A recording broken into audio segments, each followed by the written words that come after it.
欢迎回到新闻现场。全球都在关注美国央行何时要升息，因为联准会一旦升息，将会牵动全世界的经济局势。特别是在欧洲开始实施量化宽松跟日元贬值的情况之下，美国经济学家预测，接下来全球的投资热钱将会往欧洲大陆流窜。关键时刻掌握关键对话，全球经济局势都在关注欧美央行是不是要升息，货币政策有没有改变。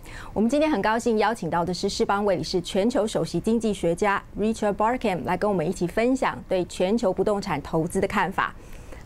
Dr. Barkham, welcome. Hi. Real estate market in Asia will be surging due to the quantitative easing, no matter it's from United States or Europe. Well, yes, quantitative easing certainly has had an impact on real estate markets around the world. The whole point of quantitative easing is to depress bond rates, and that feeds through into a search for yield, and that then feeds through into demand for real estate assets. But I don't think it's the only factor that's affecting real estate asset values. There is a strong fundamental growth in the region, which underpins rental growth, which makes Asia real estate quite attractive. And of course the region is rich in savings as well. So as Asian people get wealthier and they save more, the big institutions require more assets, and that includes real estate. So quantitative easing is only part of a broader desire for real estate, or a support for real estate values. So although the US Fed already announced that they will delay the interest rate hike, but in your prediction, when will it happen, and will it change the outlook of 2015?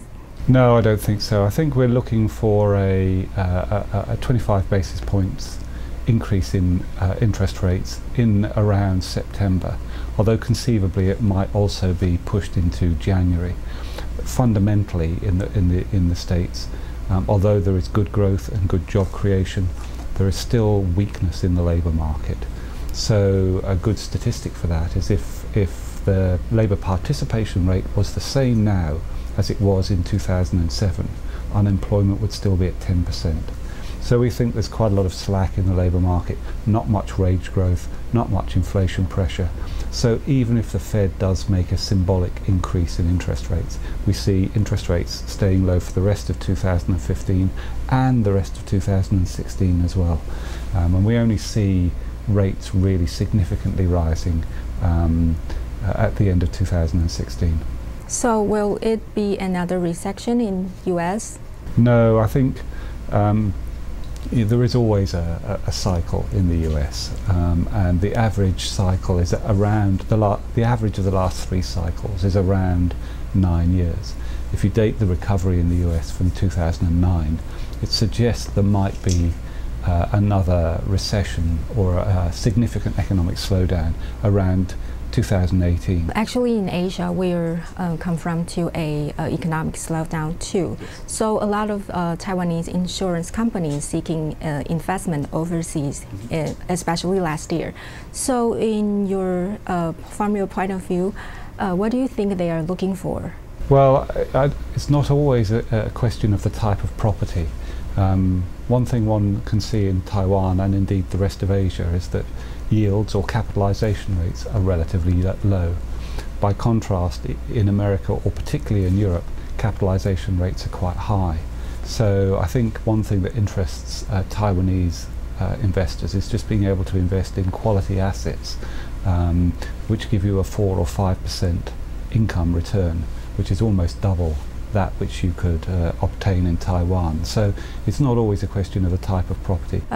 Where do you think the hard money goes? I mean, because the Japanese yen depreciation, some of investors go to Japan to buy some house or flats, or in UK for children studying there. So what's the next hotspot?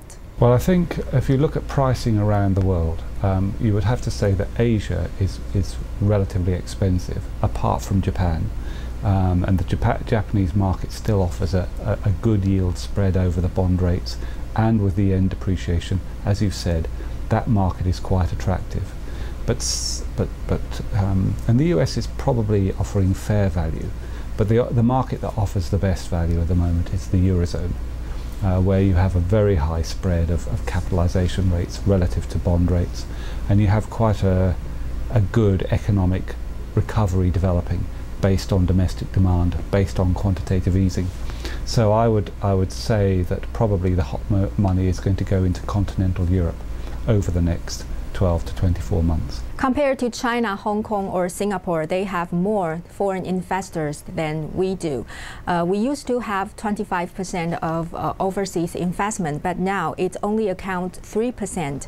Where did this investment go? I think probably they go to, I mean, as you had pointed out, Japan is very attractive to Asian investors right now.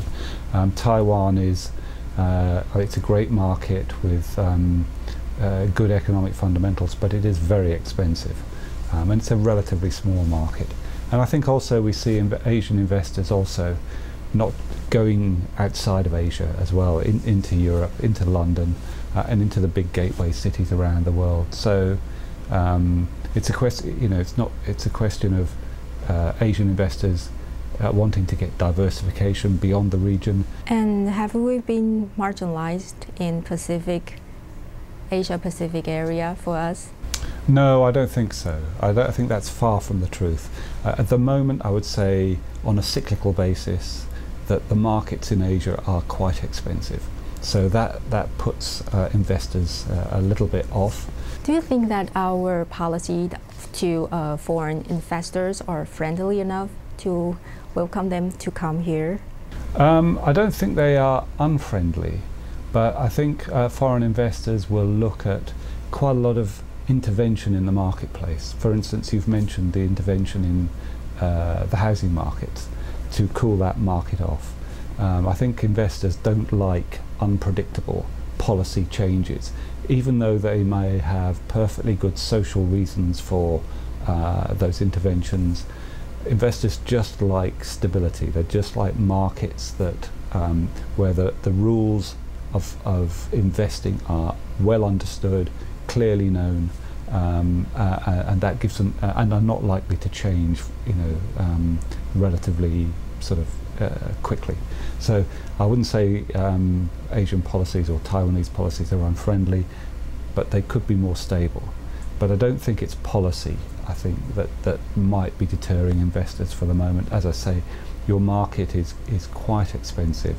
Yields are relatively low compared to other parts of the world. In Taiwan, our government put a lot of effort on cooling of house market, because we used to have a lot of investors make a good living by flipping properties, earn quick profit. But now our value of real estate is declined sharply. So do you think that is a warning that our market is in danger? That is not an indicator that the market is due for collapse. The key variable that you should always watch for real estate markets is, well, there are two key variables, but the one is interest rates and the other is GDP growth. If you've got reasonable GDP growth and low interest rates, you rarely get a serious collapse in real estate values. So even if the cooling measures have worked, probably if they are retracted or lessened, then you'd see a bounce back. What kind of properties or retail, hotel or business building that foreign investors come to Taiwan is looking for? I think at the moment foreign investors would be interested in offices.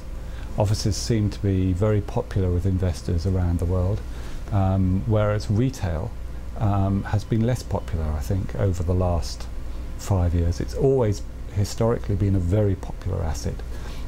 But I think there are changes going on in the retail sector to do with e-commerce and the way retail businesses meet the challenge of e-commerce that makes investors a little bit nervous about retailing.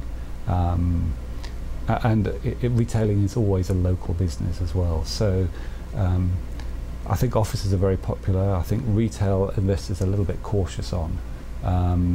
But I think hotels are also very, very popular with investors at the moment. I think, I mean, that's partly if you look at occupancy rates around the world, they're pretty high. But also I think the hotel industry has kind of reinvented itself, and there are a lot more kind of cool hotels, cities are very fashionable and popular, so there's lots of tourism underpinning hotel demand. And I think investors have caught on to that. And I think hotels, interestingly enough, are quite attractive to investors at the moment.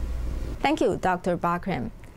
想要借由投资来促进经济发展，通常政策的稳定性是外资的首要考量。希望今天的分析能够提供给大家参考。